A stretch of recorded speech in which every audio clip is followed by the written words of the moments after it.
This is Rene Enriquez.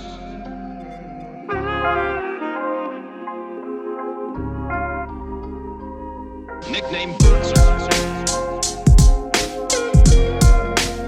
Black Hand of the Mexican Mafia. Prison gang politics. Hey folks, my name is Rene Enriquez. Welcome to Uncensored. I'm going to do something a little bit different today. We're doing a whole lot of stuff different in the past couple of weeks, but it's resonating with each of you, the viewers, so I want to continue doing it. And what I want to do today is a profile.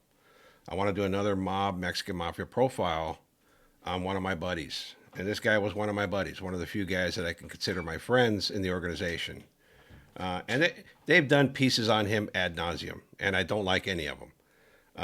Because it's the same old generic stuff, like they pull from the media, they quote where he was from, and that he was eliminated, and all that is true. I'm not knocking anybody in their content creation. It's just that nobody had subjective experience with him, right? And that's what I want to talk about. The man known as Danny Roman. Popeye from Harpys. A lot of people have, like I said, done pieces on him. There's shorts on him, and everybody has an opinion as to why it occurred, and when it occurred, and when it started. And I mean, this has been one of the most digested and talked about issues in recent times on YouTube. And I just want to talk about him as a father, right? He was a father to Vianna Roman, and he's a grandfather. He was a good brother. He was a good friend, you know. And I know it's contradictory for most people to hear that. Like, he was a good man, right? But Danny Roman went out on his shield. I don't care what anybody says. Danny knew it was coming. He had been politicked on from the moment they attempted to induct him in the organization. There was a guy named Vito, Raymond Alvarez, and Kilroy, Ernest Roybal, who were Carnales, right? And we're in Folsom State Prison. And Danny was brought up with me when we were inducted into the organization, 1985. Danny immediately faced opposition from Kilroy and Bebito because he wasn't Mexican. They attempted to create a rule in 1985 that you had to be Mexican to be inducted in the organization. He went through that for months. And you could see the consternation in his face and the frustration. I spoke to him frequently. He was a good friend of mine because he was a good friend of Shai's. And we walked the yard together. I was there when he picked up his first bagada for the organization, which is when he moved on Yesco from San Fernando Valley.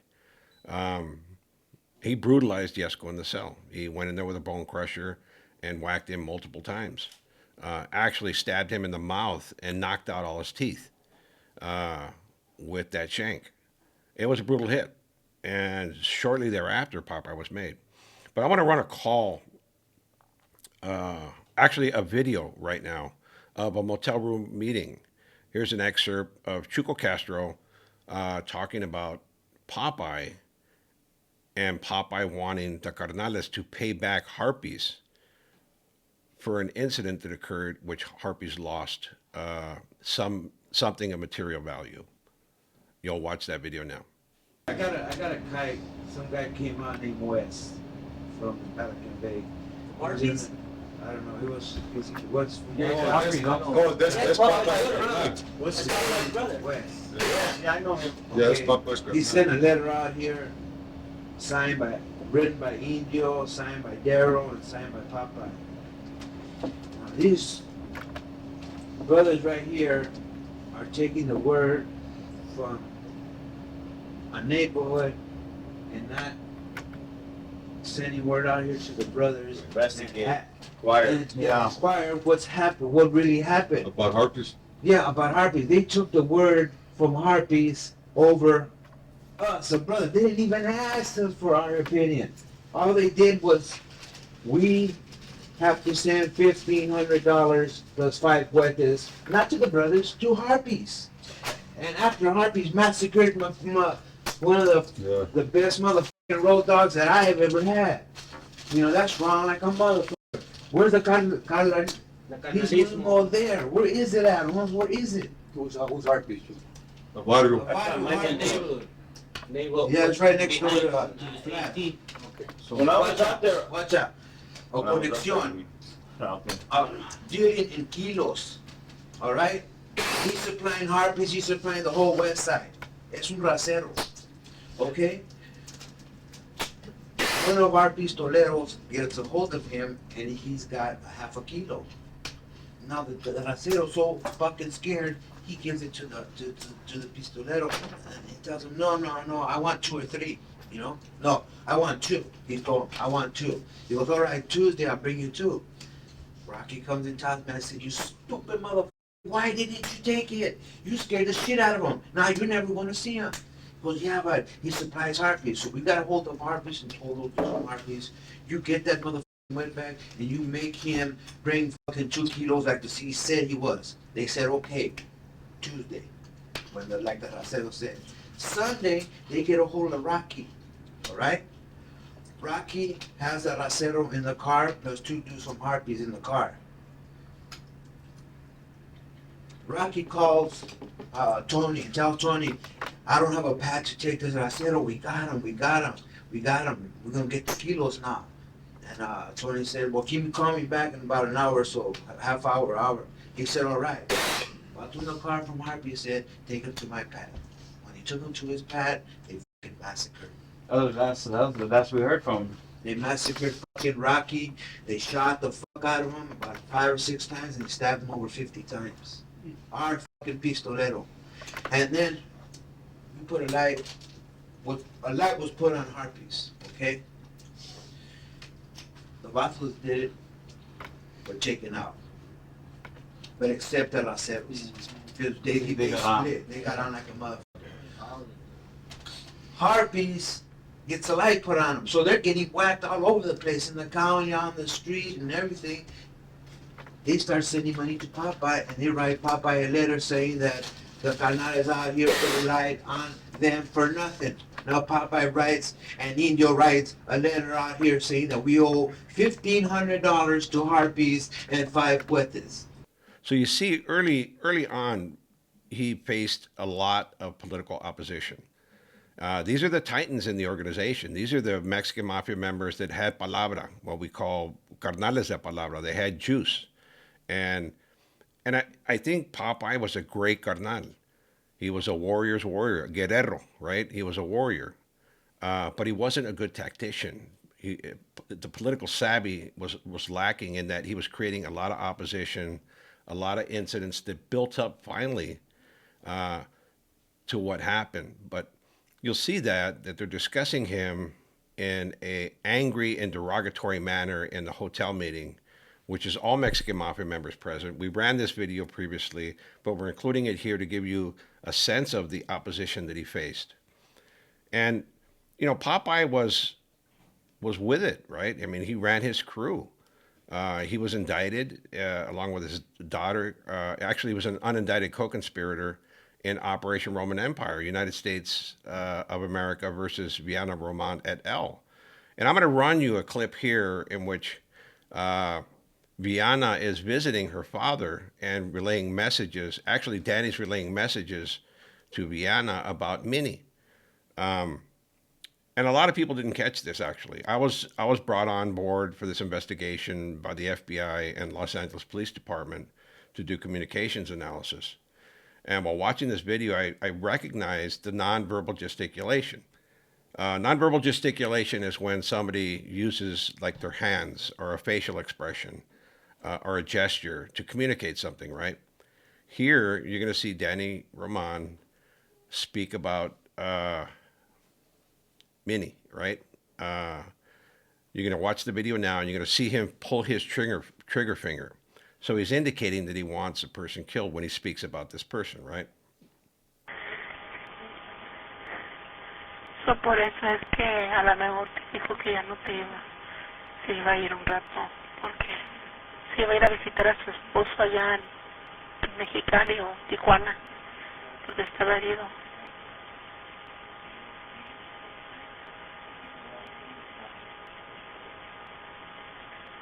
Pero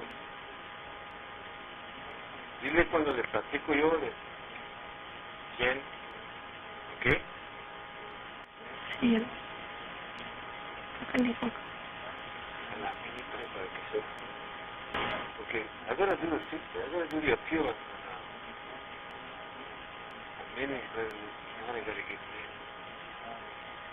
I'm talking to my dad, Bob. So, again, we're going to go through the informal gang code, which is a manner of communication in which two people are predisposed to understand the underlying content. Obviously, Vianna understood what Danny was relaying. And I want to say something about Vianna. Obviously, loving daughter, loyal to her father. I don't judge what she did. She went to prison for Operation Roman Empire. She was recently released. She was the primary target in that investigation. And Roman Empire was an extensive investigation. In fact, we're going to be running a series on Roman Empire. Unlike anything you've seen before, we're going to take you deep into it with body cams, pole cams, surveillance, bugs, wiretaps, graphics, the whole 9 yards. And we're going to include Vianna in this as well in the wicked women of the Mexican Mafia. But I want to add a caveat to that. I want to clarify real quick that this is something that she did, not who she is, right? Vianna has become an entrepreneur. She has multiple channels up. She's internet entrepreneur now. She's creating content. And I applaud her for what she's doing because she's taking the ashes of a broken life and she's constructing something positive about it. So before the negative comments come in about her and her father, I'm going to tell you straight out, they're not going to see the light of day because this is a respectful piece in honor of their family, right? Because Danny was a grandfather, a father, a brother, a friend. So keep those people in mind when you're making comments. I ask that respectfully. Everybody is entitled to their opinion. And particularly for Vianna, she's attempting to rebuild her life after release from prison, attempting to rebuild a social media empire, and she's well on her way, and I applaud her for that. So Danny faced this opposition, but he always had friends. Danny was a loyal friend, and he lacked, I think, the political savvy to navigate the waters, right? Because he was obdurate. In other words, he was hard-headed, right? Danny wanted his way, and he got his way. I mean, he was a true mafioso. He didn't yield to anybody. Regardless of the political opposition, he faced down the titans, like the big boys, right? And the initial video I just showed you, he's facing down Chuco, Huero, and everybody else in that room. That's 14 mobsters in there. He's facing them down, and he sticks to his guns. One thing about Popeye, he always had his hood, Harpys, right? Always protected him. They loved him. They loved him. Popeye went down in glory, and they honor him today. But as I say, he continued to have these incidents where he wanted his way. And rightly so. He was running the crew, a very large crew. And there's always vultures in there attempting to take over territory. In the next piece I'm going to show you, it's actually listen to. It's a call between two Mexican Mafia members, Daniel Pina and Snoop. They start discussing Popeye and his control of the yards. And you'll hear the negative manner in which Danny Pina is speaking about Popeye. And the inflection, just the animosity and the negative way he's speaking about Popeye is the genesis of the campaign that ultimately came to fruition with Popeye's elimination, which occurred recently.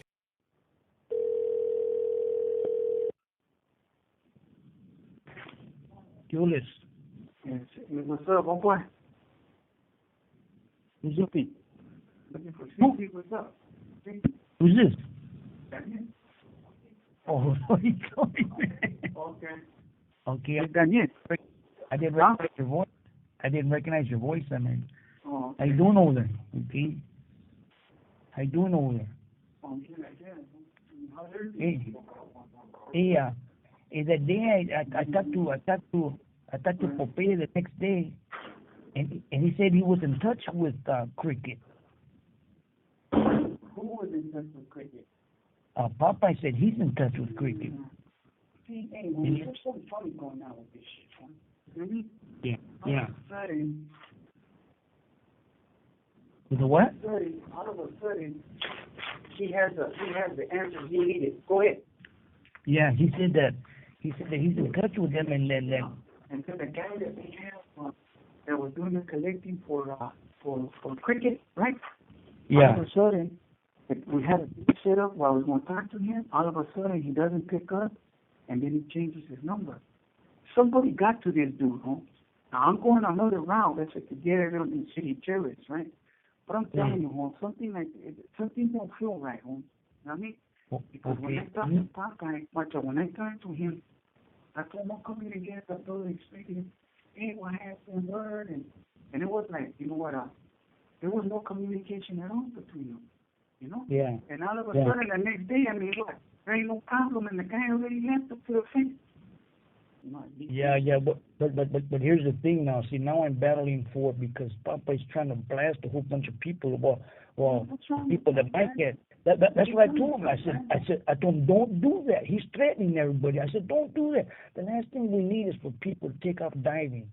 So I had to send word over there. Hey, even that, I mean, what's the justification and shit like that? Yeah, but here's the thing. I already told him, I'm already there. I was there when Mike was there. I'm there now. I got this. Let me take care of this. I'm doing things, man. You know. No. And everybody here is in the same agreement, and he's the only one. He just wants to. I don't know what he's doing, but it's just like I'm gonna have to get over there tomorrow, make sure he's not trying to do nothing over there. Hey, Holmes, I mean, come on, Holmes. That's cool. I mean, man, you know what? You gotta respect Holmes. If he's not voted there, you gotta respect that shit, right? Yeah. You know. Yeah. And man, I mean, he's a difficult, hard-headed guy, Holmes. So we know that firsthand. Hey, That's why I had to come hard at him, Holmes. You know, like, yeah. I told him, no. Don't play no shit like that with our Carnal, Holmes. You get it in front of it. I go, what do I expect? What do you expect? I expect you to have the patience. You weren't there all this time, and all of a sudden, you get in there, Carnal, you straighten it out between you and him. All of a sudden, he has no problem doing this. Yeah. It's funny right there, man. Yeah. I don't know if they're doing out in the streets or something, misleading them or something. Yeah. What I'm just saying is that this is the same thing that you have this people with Popeye, what you were saying. Hey, before indictment, I was working there. I researched that, and none of these guys ever came down to even be doing anything with those guys. They don't even like to do some hospital there from 30 days, you know? But that's neither here or there. The thing is that they gave you the names of who was working with Silent, was working with Artie first, Silent George, and then with Cricket. You know, nobody ever. They said that, look, we can give you all the guys that were working with the Fernandez, and this is what's going on. But Popeye's name was never here. Mm-hmm. You know, and then he said, hey, well, I was here before. You know what I mean? So that means that nobody can. Oh, Popeye was here before. Oh, but. You know what I mean? 2 years ago, we better not do nothing in the area. You know? That was before we got to the bay. You know what I mean? But I mean, look, the thing is that we need to come to some kind of understanding about how we're going to start dealing with some of these little territorial disputes. Huh? No, I know it. To me, yeah, you know what? If you're gone, you're gone, man. You know. Yeah, you know, that's the way I look at it. Huh? I mean, whenever I lost contact, I never tried to get.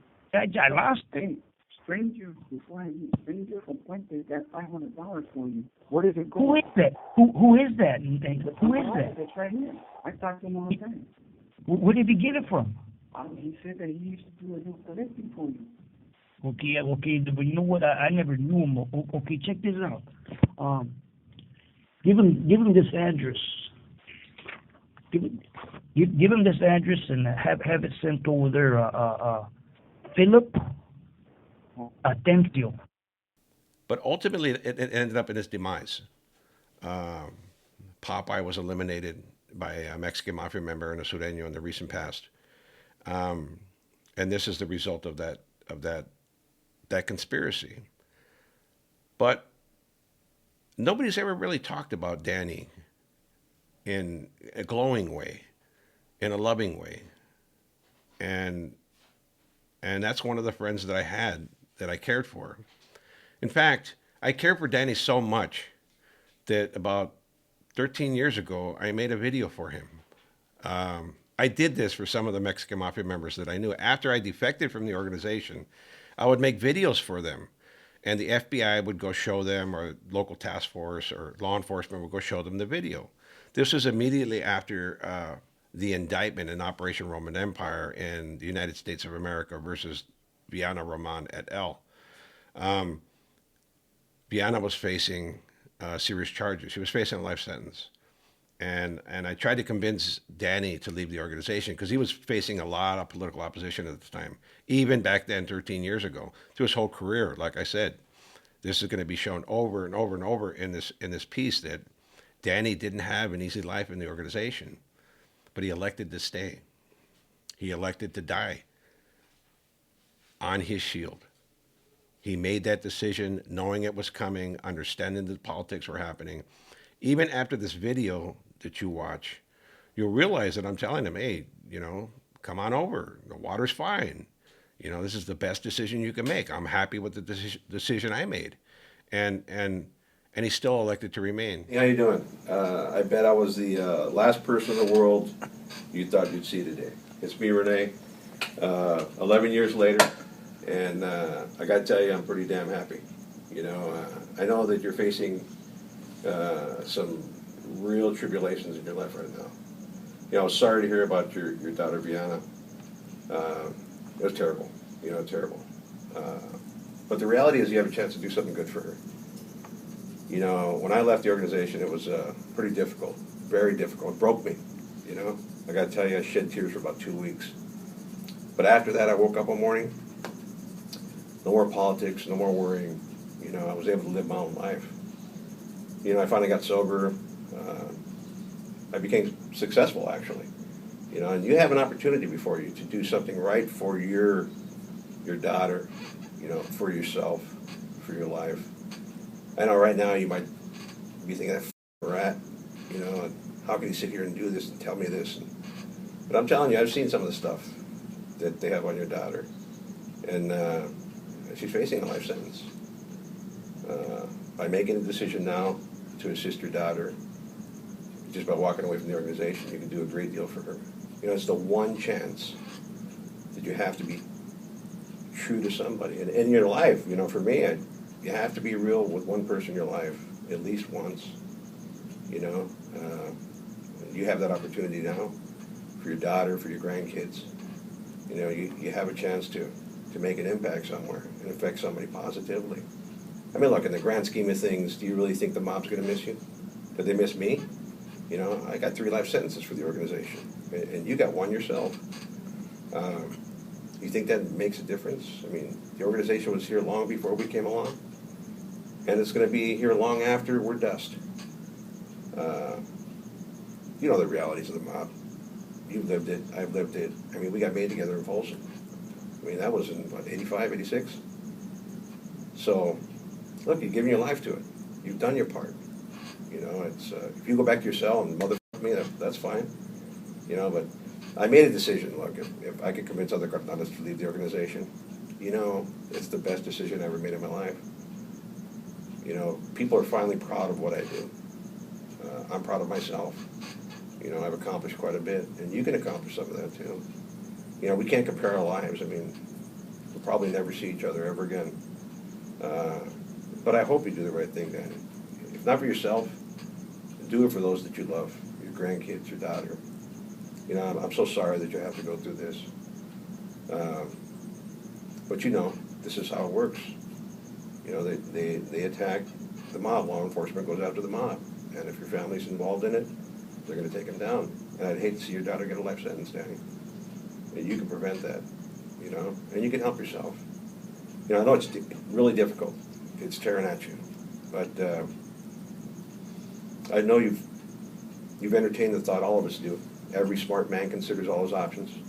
The thing is exercising that option. It's a difficult step to take. How do you destroy yourself after decades of being a mobster? Who are you going to be? What are you going to be? I thought that being a mobster made me a special person. But here's what you got to realize. You're already a special person. You're a father, you're a grandfather, you're a friend. You know, you don't need the mob to make you special. You know, this stuff sells itself, Danny. You know, it sells itself. Your whole life will be different real quick. It'll take time, but you'll get there, you know, if you make the right decision. With that said, have a happy life, my friend. Take care. Best to you and your daughter. And I was greatly saddened when I heard of what occurred. But that's my experience with Danny. He was a joking man. He was a happy-go-lucky man. In the later years that I saw him at the Bay, he was angry.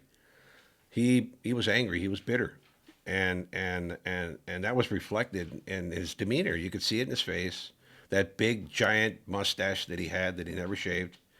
I often wonder what he would look like without that mustache, and I'm certain that he's missed. I think the organization lost a wonderful asset when they eliminated him.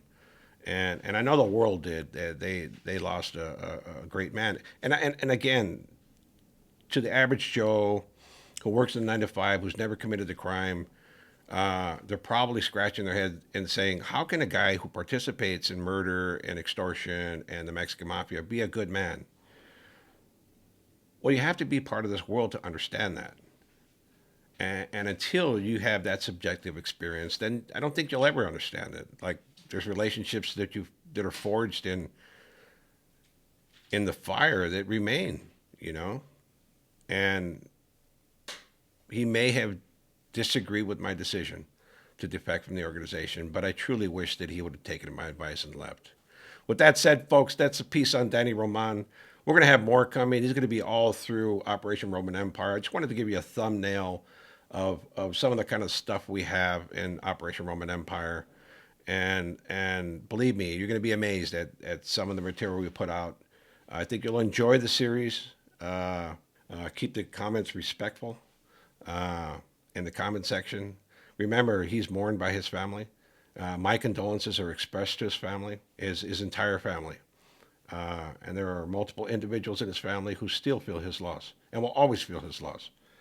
So I hope you enjoyed the piece, folks. I hope you take time and give it a little thought, you know, as to the value of life in the organization. Because this isn't about glorification or bragging. This is about getting people to realize the futility of life in this thing, you know? All right, folks.